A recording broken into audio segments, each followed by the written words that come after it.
Hello again, I'm Molly and I'm going to give you a few tips on orchid plants today.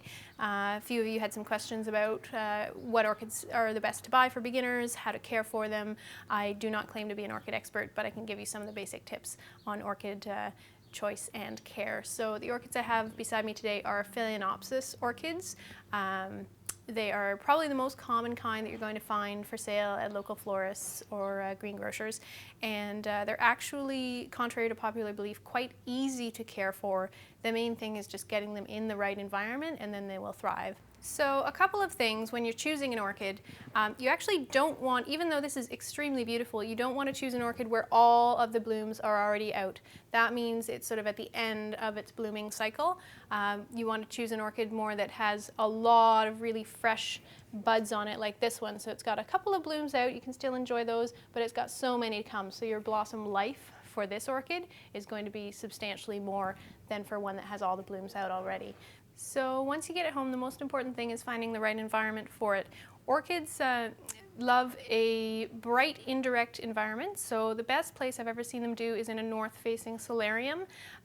Really bright windows all around, cool, and no direct light. Direct light can really burn the flowers. If you think where they grow, it's under a canopy in the rainforest, so they never really see direct sunlight, but they have a lot of light nonetheless. And the other thing that a lot of people make a mistake is in thinking that they need a lot of heat because they grow in the tropics. They actually will do better, last longer in a semi-cool environment, so just below room temperature is ideal.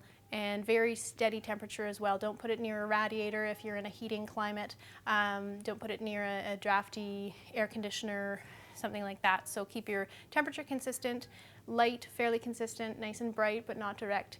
And in terms of watering, you'll find that orchids come in two types of potting medium. The first is a type of moss, and that will hold the water quite well. So you'll find that you don't need to water this orchid as much as one that's potted in the other medium, which is more of a bark chip material that doesn't hold the water quite as well. Okay, so for watering with these two types of potting material, you'll find, as I said, that the moss needs far less watering. So what you do in both cases, take the whole plastic pot. Ideally keep the orchid in a plastic pot, whether you put it inside a decorative one or not. Take the whole plastic pot, put it in a sink, submerged in water, let it soak for about an hour, then take it out and completely let it drain. Don't water the orchid into a pot where you're pouring water in and it's going to be sitting in the water. That will make it rot. So that's the main thing, is just soak it in a sink for about an hour, remove it, let it fully drain. Either of these potting mediums, but as I said, you'll need to do it far less frequently with the moss material. Let it dry out just a little bit in between waterings. Okay, so the last thing I'm going to talk about is what to do when your orchid has finished blooming. On the stem you'll see there are these little nodule points at a couple inches apart all the way down the stem. You want to keep a fair amount of the stem intact, in fact. So you've got the blooms, where they end, go a couple of nodules back and cut it above one of those. The reason being that if the plant is going to push off a new flower spike, it may do it at one of these nodes, so you want to leave a few of them available for the plant if it's going to choose that route.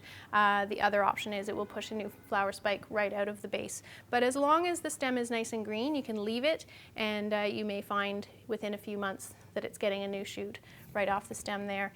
Aside from that, to have it rebloom, give it a bit of a winter, give it a bit of a dormant period, a little less light, little less water, little cooler location for about 6 months, then move it to a warmer location, light, water, increase all of those a little bit, and that should help spur it to produce a new flower spike. But give it at least 6 months of a dormant period. They do bloom about every 6 months to a year.